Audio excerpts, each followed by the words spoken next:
नमस्कार, आप देख रहे हैं देवभूमि, आपके साथ मैं दीपिका सिंह। लेकिन इससे पहले आपको लिए चलते हैं इस वक्त बिहार विधानसभा की, जहां कार्यवाही शुरू हो गई है। और देखिए, आज का दिन बिहार विधानसभा में देखिए कितना खास हो जाएगा और यहीं से बिहार का मुस्तकबिल भी तय हो जाएगा। चूंकि आज फ्लोर टेस्ट होना है, कार्यवाही की शुरुआत हो चुकी है। तमाम जो बड़े चेहरे हैं इस वक्त आप देख पा रहे होंगे, नीतीश कुमार मौजूद हैं, तेजस्वी यादव मौजूद हैं और सम्राट चौधरी के अलावा तमाम जो इस वक्त नेता है वहां सदन में मौजूद हैं।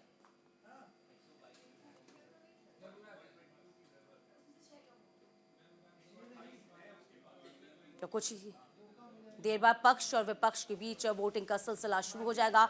समर्थन क्या हासिल होगा, विश्वास मत क्या हासिल कर पाएंगे नीतीश कुमार, ये कुछ ही देर में पता चलेगा। महोदय, बिहार संविधान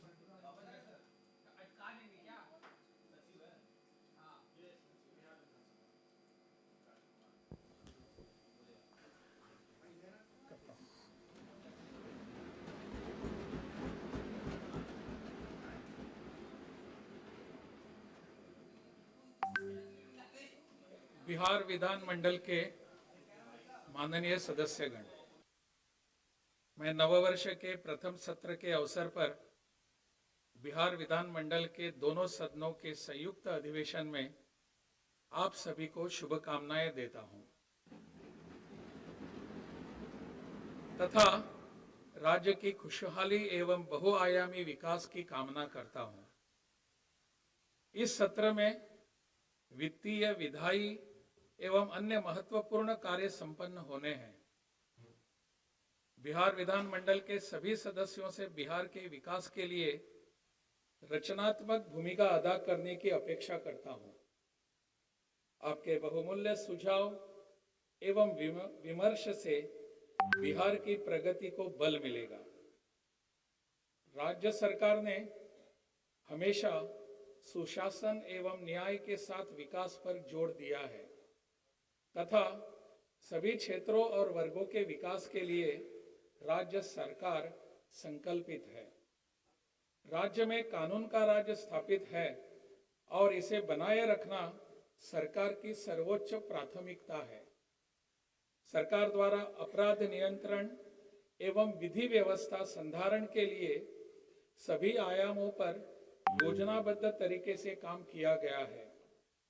हर थाने के कार्य को दो हिस्सों जैसे कि एक केसों का अनुसंधान एवं विधि व्यवस्था संधारण में बांटा गया है तथा इसके लिए पुलिस कर्मियों एवं पदाधिकारियों को अलग अलग जिम्मेदारी दी गई है ताकि ठीक ढंग से कार्रवाई हो सके। पुलिस के लिए वाहन एवं अन्य आवश्यक संसाधन उपलब्ध कराए जा रहे हैं। वर्ष 2005 में बिहार पुलिस में कार्यरत बल की संख्या काफी कम थी। कुल 72,410 स्वीकृत पदों के विरुद्ध 42,481 पुलिसकर्मी कार्यरत थे। कानून व्यवस्था को और बेहतर बनाने के लिए पुलिस बल की संख्या में बढ़ोतरी की गई है। इसके लिए कुल 2,27,873 पदों का सृजन किया गया है तथा इन पदों के विरुद्ध तेजी से बहाली की जा रही है। वर्तमान में राज्य में पुलिस बल की संख्या बढ़कर लगभग 1,10,000 हो गई है। इसके अलावा पुलिस के कुल 21,391 रिक्त पदों पर नियुक्ति की कार्रवाई प्रक्रियाधीन है तथा शेष पदों पर भी शीघ्र नियुक्ति की जाएगी। सभी पदों पर बहाली होने के बाद राज्य में पुलिस कर्मियों की संख्या प्रति लाख आबादी पर 170 से भी अधिक हो जाएगी, जो बिहार की आबादी एवं क्षेत्रफल के हिसाब से पर्याप्त है। विविध व्यवस्था को सुदृढ़ करने के लिए राज्य में 2005 से अब तक कुल 297 नए थानों का सृजन किया गया है। साथ ही 28 जिलों में यातायात थानों तथा 44 साइबर थानों का सृजन भी किया गया है। आपातकालीन स्थिति से निपटने के लिए डायल 112 की इमरजेंसी सेवा प्रारंभ की गई है। इस व्यवस्था के अंतर्गत किसी भी प्रकार की आपातकालीन स्थिति जैसे कि अपराध की घटना, आग लगने की घटना, वाहन दुर्घटना की स्थिति में या महिला, बच्चों एवं वरिष्ठ नागरिकों की सुरक्षा से संबंधित स्थिति में बिहार के किसी भी कोने से कोई भी पीड़ित व्यक्ति 112 नंबर पर निःशुल्क कॉल कर सकता है। पहले यह व्यवस्था जिला मुख्यालयों एवं शहरी क्षेत्रों में ही लागू थी। अब इसका विस्तार पूरे राज्य में किया जा रहा है। राज्य सरकार द्वारा पिछले कार्यकाल में विकसित बिहार के 7 निश्चय कार्यक्रम लागू किए। हर घर तक बिजली पहुंचा दी गई है। हर घर नल का जल, हर घर तक पक्की गली नाली, हर घर में शौचालय तथा टोलों का ग्रामीण सड़कों से जोड़ने का काम लगभग पूरा हो गया है। कुछ क्षेत्रों में जो भी काम छूटे हैं उन्हें भी तेजी से कराया जा रहा है। हर घर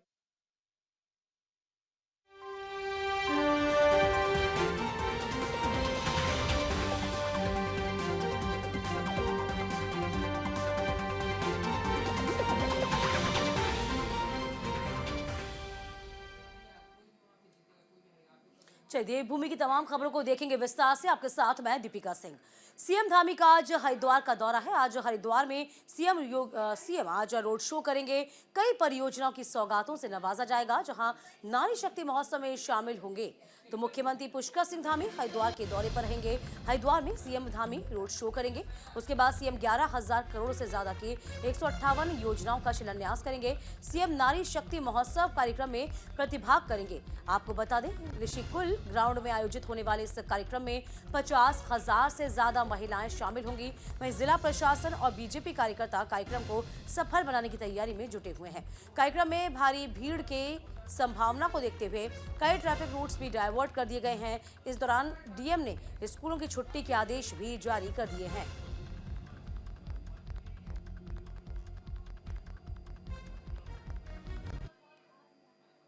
हल्द्वानी हिंसा मामले में कार्रवाई तेज हो गई है। नैनीताल के एसएसपी ने प्रेस कॉन्फ्रेंस करी है। मामले में 3 एफआईआर दर्ज की गई हैं। 30 आरोपी गिरफ्तार किए गए हैं। 25 आरोपियों से कल 7 तमंचे भी बरामद किए गए। मास्टरमाइंड अब्दुल की तलाश भी जारी है। मामले में अब तक कुल 5 लोगों की मौत भी की खबर सामने आ गई है। फिलहाल ये बड़ी खबर आपको बता दें, मास्टरमाइंड अब्दुल की तलाश अभियान जारी, जहां पर मामले में 3 एफआईआर दर्ज कर ली गई हैं। 25 आरोपियों से कुल 7 तमंचे बरामद किए गए हैं।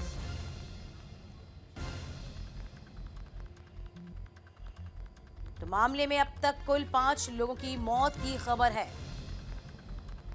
तो हल्द्वानी हिंसा के मामले में कार्रवाई तेज कर दी गई है, जहां नैनीताल में एसएसपी ने प्रेस कॉन्फ्रेंस की है। देखिए, जिस क्षेत्र में घटना हुई है वहाँ पर मजिस्ट्रेट के आदेश पर और पुलिस के द्वारा एक सर्च ऑपरेशन किया जा रहा है। तो अब ये बाद में पता लगेगा कि वहाँ से कितने लोग गायब हो चुके हैं। चूँकि अब भी कर्फ्यू एरिया है और वहाँ कर्फ्यू लगा हुआ है, तो कर्फ्यू लगने से पहले उधर के दौरान जो अगर लोग गायब होंगे तो अलग बात है। अदरवाइज बाकी लोग यहीं पे हैं, उनका हम तलाशी कर। जो मृतक है उसकी बॉडी इस सारे घटनाक्रम जो हुआ है उससे बहुत दूर 2-3 किलोमीटर दूर कहीं दूर मिली है। और उसके प्राइम दृष्टया जो देखने से लग रहा है उसमें जो वुंड है गन शॉट, उसको देखने से ऐसा लगता है कि वो किसी दूसरे। इधर हरिद्वार में पटरी पर जिंदगी वापस लौट आई है। सड़क और रेल यातायात सामान्य हो चला है। बनभूलपुरा के इतर हटाया गया है। कर्फ्यू भी आज से ट्रेनों की आवाजाही को शुरू कर दिया जाएगा। हल्द्वानी रेलवे स्टेशन पर भी ट्रेनों को रोकने की सुविधा रहेगी। तो इंटरनेट सेवा एक बार फिर से बहाल हो गई है। स्कूल और आंगनबाड़ी केंद्र फिर से खुल जाएंगे। तो फिलहाल देखिए किस तरीके से बीते दिनों अतिक्रमण को लेकर लगातार स्थितियां बेकाबू हो गई थी। किस तरीके से एक पक्ष ने पुलिस पर पत्थरबाजी करी थी, जिसमें कई लोगों को चोट भी आई थी, पुलिस वाले भी घायल हुए थे और पूरा माहौल खराब हो गया था। लेकिन अब इन तमाम हालातों को एक बार फिर से सामान्य कर लिया गया है। स्कूल और आंगनबाड़ी केंद्र वापस से खुल जाएंगे। हल्द्वानी में जिंदगी पर अब जिंदगी वापस पटरी पर आ चुकी है।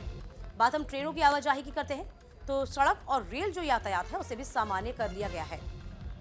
तो बनभूलपुरा के तर जो कर्फ्यू है उसे हटा दिया गया है। आज से ट्रेनों की आवाजाही एक बार फिर से शुरू कर दी गई है।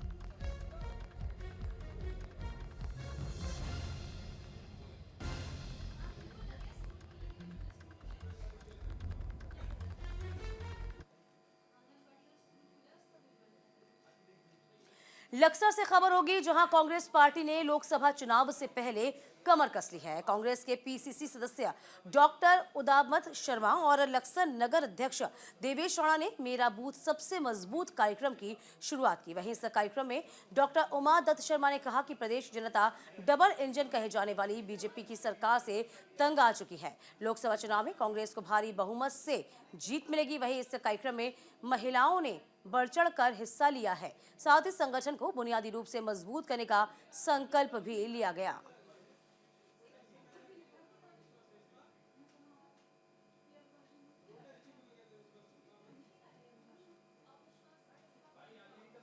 अपना ये जो बूथ है हमारा सबसे मजबूत, इसको मैं मजबूत करना चाहती हूँ। और जो बाकी की मेरी टीम है, सभी महिलाएं हैं मेरे साथ में जो मुझे अच्छे से सपोर्ट कर रही है और मैं उनको सपोर्ट कर रही हूँ। तो इसमें सभी मेरे साथ महिलाएं हैं। तो मैं यही कहना चाहूँगी सभी से कि मेरे साथ में जुड़ो और जुड़ के एक साथ काम करो सभी लोग। रणनीति सबसे पहले तो हमारी ये है, क्योंकि चुनाव शुरू होने जा रहे हैं, प्रत्येक जगह जितने भी हमारे बूथ हैं हम उनको मजबूत करेंगे। सबसे पहला काम हमारा यही है कि हमारा बूथ मजबूत हो। हम मजबूत के बाद जो है फिर हम लोग जो है जो भी हमारा वार्ड होगा उसको हम वार्ड को मजबूत करेंगे। और वार्ड को मजबूत करने के बाद हम जो है यहाँ जो सांसद का चुनाव होगा सांसद को जिताएंगे उन बूथों से, और अगर टाउन का चुनाव होगा तो टाउन में चेयरमैन को, वार्ड के मेंबर को, इनको सबको जिताएंगे की तैयारी में जुट गई है। आज लक्सर क्षेत्र में कांग्रेस कार्यकर्ताओं ने मेरा बूथ सबसे मजबूत कार्यक्रम की शुरुआत की है। कार्यक्रम में पीसीसी सदस्य डॉक्टर उमा दत्त शर्मा के साथ में नगर अध्यक्ष व जिले के पदाधिकारी शामिल हुए थे। खासतौर पर महिलाओं को खास टिप्स दिए गए हैं। चूंकि बूथ पर सबसे ज्यादा काम महिलाएं करती हैं, तो कहीं ना कहीं कांग्रेस भी दूसरी पार्टियों की तरह अब अपनी पार्टी को, उसकी बुनियाद को मजबूत करने में लगी हुई है। आज के इस कार्यक्रम में हजारों महिलाओं ने भाग लिया और साथ में एक संकल्प भी लिया कि आने वाले दिनों में वो पार्टी को जड़ से मजबूत करने के लिए तमाम कार्यक्रमों में जिस तरह शिरकत करेंगी और पार्टी की नीतियों को गली मोहल्लों में जाकर के लोगों के बीच में शेयर करेंगी। साथ तौर पर उन्होंने ये भी कहा कि भाजपा की नीतियों से लोग तंग आ चुके हैं, वो जन जन तक कहीं ना कहीं उसका खुलासा भी करना है। चूंकि आने वाले चुनाव में कहीं ना कहीं कांग्रेस को भाजपा से टक्कर लेनी है, इसके साथ में दूसरे दलों का भी सामना होगा। तो वहीं प्रदेश स्तर के जो नेता हैं वो अब छोटे नेताओं को यानी कि ब्लॉक स्तर के नेताओं को भी इस काम में जुटाने के लिए तैयार कर रहे हैं। अब नगर और ब्लॉक क्षेत्र में, खासतौर पर ग्रामीण क्षेत्रों में ये मीटिंगें, खासकर मेरा बूथ मजबूत कार्यक्रम जोरों शोर से चलाए जाएंगे, इस बात का दावा किया जा रहा है। देखने वाली बात है कि कांग्रेस कितनी मजबूत पकड़ अपनी इस चुनाव से पहले बना पाती है। जसप्रीत। देहरादून में कांग्रेस अनुशासन समिति की बैठक हुई है, जहां समिति के अध्यक्ष नव प्रभात ने विकास नगर क्षेत्र में देवभूमि उत्तराखंड संस्कृति बचाओ अभियान की शुरुआत की है।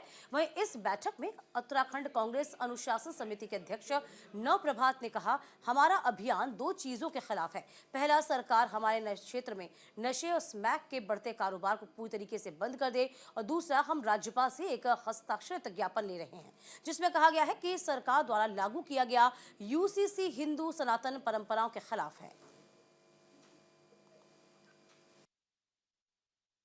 पहला अभियान ड्रग्स और स्मैक के बढ़ते हुए प्रचलन के खिलाफ है।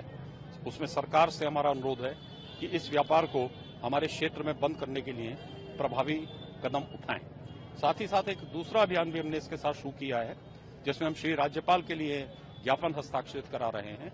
जो यूसीसी सरकार ने लागू की है वो हिंदू सनातन परंपराओं के खिलाफ है। उसमें सगोत्रीय सपिंड शादियों को अनुमति प्रदान की गई है और लिव इन रिलेशनशिप जैसे स्वैच्छिक और स्वच्छंद व्यवहार को बढ़ावा देने का काम किया है। इससे देवभूमि की ही नहीं पूरी भारतीय संस्कृति। लक्सर के शेखपुरी गांव में भारतीय स्टेट बैंक ने किसान मिलन कार्यक्रम का आयोजन किया है। इस दौरान लक्सर एसबीआई मैनेजर रविंद्र बिजवान ने कार्यक्रम में आए 500 से अधिक किसानों को बैंक योजना, विकास योजना, किसान क्रेडिट योजना, सिंपल लोन के साथ ही हाउस लोन आदि विस्तृत जानकारी साझा की। उन्होंने बताया कि तमाम योजनाओं का लाभ पाने के लिए किसानों को किसी दलाल या एजेंट के माध्यम से बैंक आने की जरूरत नहीं, वह सीधे बैंक अधिकारियों से संपर्क कर सकते हैं।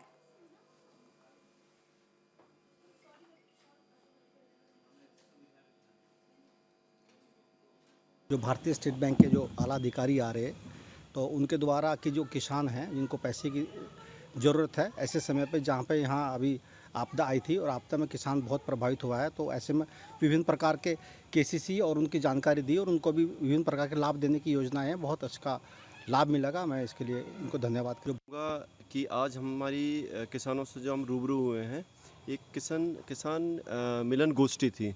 इसमें ये था कि बैंक की जितनी भी स्कीम थी किसानों के लिए, इसके अलावा जो भी अन्य योजनाएं हैं किसानों के लिए, वो किसानों तक किस तरीके से बैंक माध्यम से पहुंचाई जा सकती है, उसके बारे में हमने किसानों को अवगत कराया। जिसमें जैसे कहें कि किसान क्रेडिट कार्ड हो गया, पशुधन क्रेडिट कार्ड हो गया, मत्स्य क्रेडिट कार्ड हो गया और डेयरी लोन हो गया, आपका गोल्ड लोन हो गया है, और इसके अलावा कार लोन और आपका हाउसिंग लोन। हमने सारी योजनाओं से किसानों को रूबरू कराया किस प्रकार से उसका लाभ ले सकते हैं और बैंक से किस प्रकार से जुड़ सकते हैं। कि आज हमारी किसानों से जो हम रूबरू हुए हैं, एक किसान मिलन गोष्ठी थी।